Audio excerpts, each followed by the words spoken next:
Senator Adam Schiff just cornered the Attorney General in a high-stakes congressional standoff, demanding the absolute truth about a missing $50,000 cash bag and a vanished federal investigation.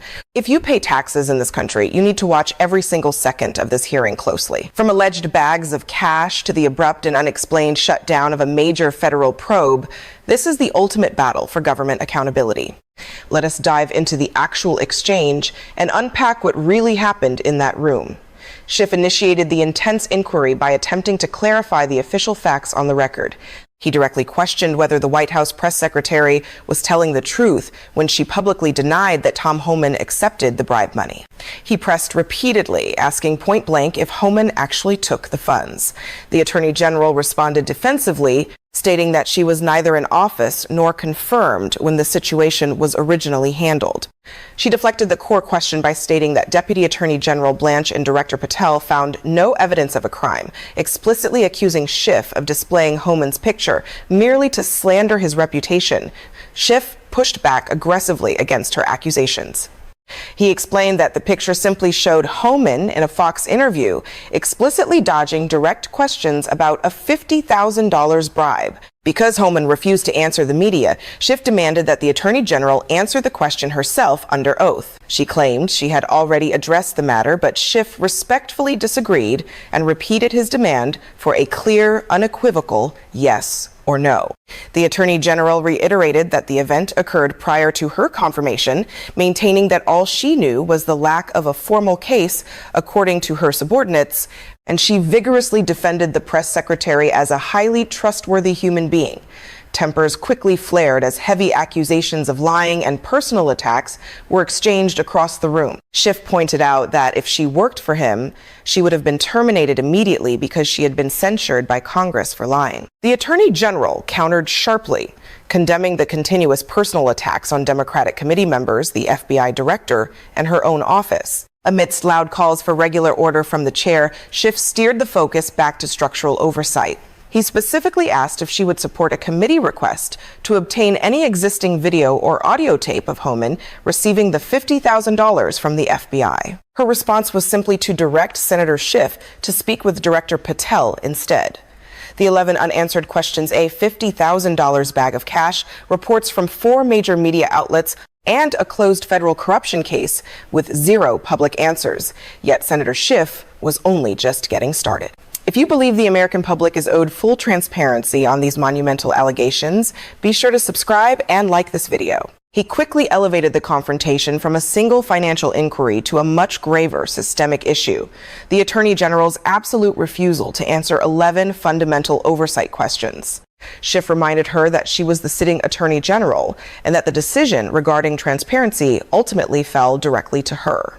She interrupted, arguing that he did not dictate her decisions, and accused him of playing partisan games against Homan, whom she claimed had been fiercely defending the borders since the beginning of the Trump administration. Demanding regular order, Schiff insisted she stop passing the buck to the FBI director. He asked if she would support a request allowing the committee and the American public to review the alleged tape.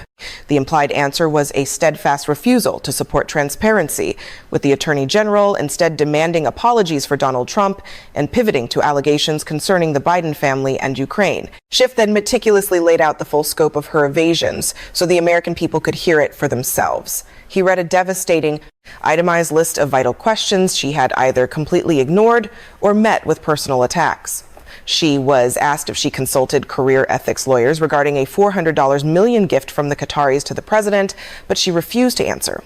She was asked about her role in flagging Trump's name in the FBI's Epstein documents, and she refused to answer. She was asked if Homan kept the $50,000 bribe and if he paid taxes on it, but she remained entirely silent on both counts. She refused to clarify if career prosecutors found insufficient evidence to charge James Comey. She declined to explain the legality of military strikes on boats in the Caribbean. She ignored questions about discussing James Comey's indictment with the president. She would not answer whether she approved the firing of antitrust lawyers opposing the Hewlett-Packard merger. She refused to state her position on a restoration fund for those involved in the violent January 6th Capitol attack. She deflected questions about terminating career prosecutors solely because they worked on January 6th investigations. Finally, she would not even confirm whether government officials, like immigration officers, are legally required to abide by court orders.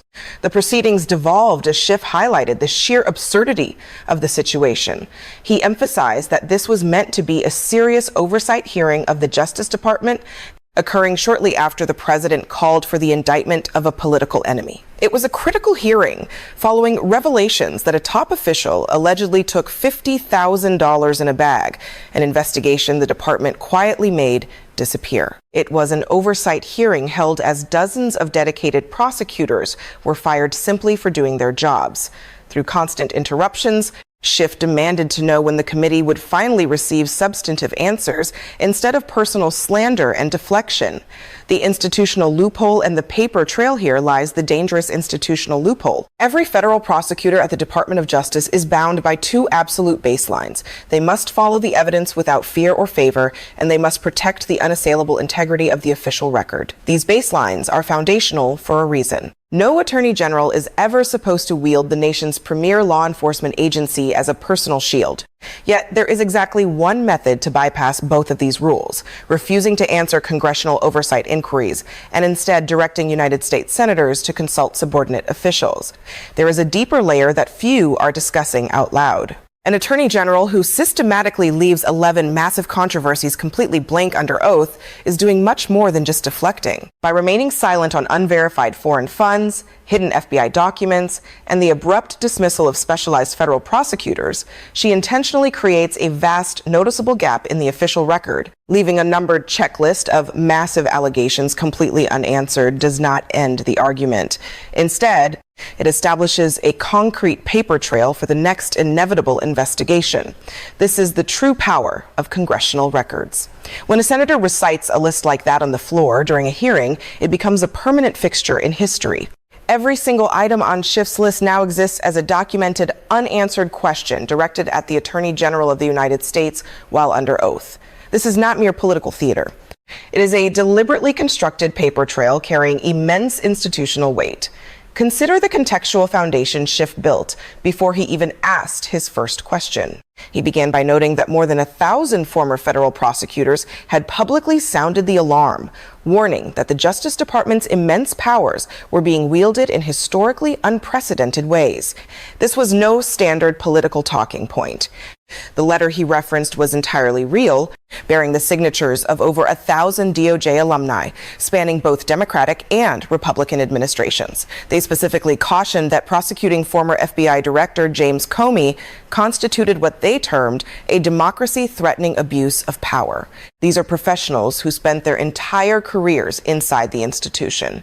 Their collective concern holds far more gravity than routine partisan bickering from the outside. Structural Evasion and the Record analyze the specific mechanics of their exchange closely. When Bondi evaded Hansa were questioned regarding the Homan recording by instructing Schiff to consult FBI Director Patel, Schiff let out a brief laugh of utter disbelief. He laughed because what Bondi had just done was redirect congressional oversight of her own department to a subordinate who reports directly to her. The Attorney General effectively told a United States senator to ask her employee about a critical decision falling squarely within her own jurisdiction. Schiff, leveraging his years of experience as a former federal prosecutor, recognized exactly what that deflection signaled. This moment is profoundly significant. The Attorney General operates at the absolute peak of the Department of Justice hierarchy. The FBI Director is a subordinate position within that chain of command. When oversight is aimed at the top, delegating the response downward is not a valid separation of authority. It is a structural evasion disguised as procedural protocol. Bondi's secondary defense that she was not yet confirmed when the Homan probe was shuttered is technically accurate. She was confirmed in January 2025. However, Schiff was not asking her to account for past administrative action. He was directly asking a sitting attorney general if she, right now in that very hearing room, possessed knowledge about a top White House official accepting $50,000 in cash from undercover federal agents. It was a present tense inquiry regarding her current awareness. Her chronological defense completely failed to address the core of the question, a vital distinction Schiff highlighted multiple times. The allegations against Homan demand precise context. 4 prominent news organizations published the explosive details simultaneously. According to these comprehensive accounts, in September 2024, undercover FBI agents purportedly recorded an exchange where Homan, who was anticipating a return to a new Trump administration, suggested he could facilitate lucrative government contracts in exchange for financial compensation upon taking office. The investigation was reportedly terminated once the Trump administration assumed power. The joint public statement confirming this closure, issued by Deputy Attorney General Todd Blanch and FBI Director Kash Patel, was highly unusual. High-ranking officials rarely release joint statements regarding internal investigative decisions. Doing so heavily implied that the closure required a coordinated public defense, which is inherently notable on its own. While the White House press secretary outright denied Homan took the money, Bondi refused to affirm or deny the claim when pressed. Instead, she offered a character reference, calling the secretary one of the most trustworthy people she knew. A character reference is not a factual confirmation. Schiff recognized this tactic and called it out immediately.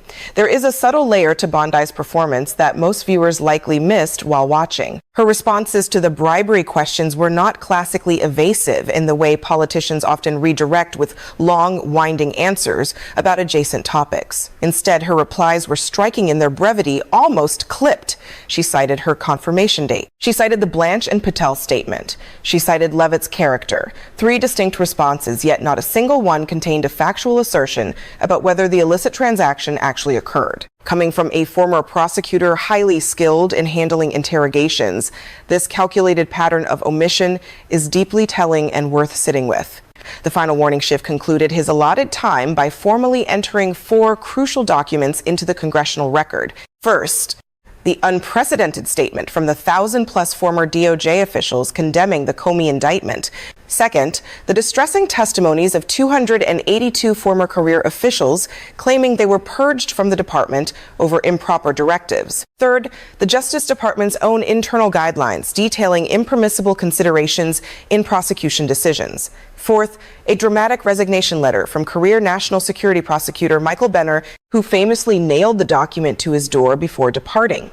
When a seasoned national security prosecutor resorts to a theatrical, formal protest gesture upon resigning, it sends a massive signal of internal crisis. According to Schiff's description, Benner's letter warned that purging experienced career officials from U.S. attorneys' offices and the FBI severely compromises America's ability to confront major national security threats and foreign state actors.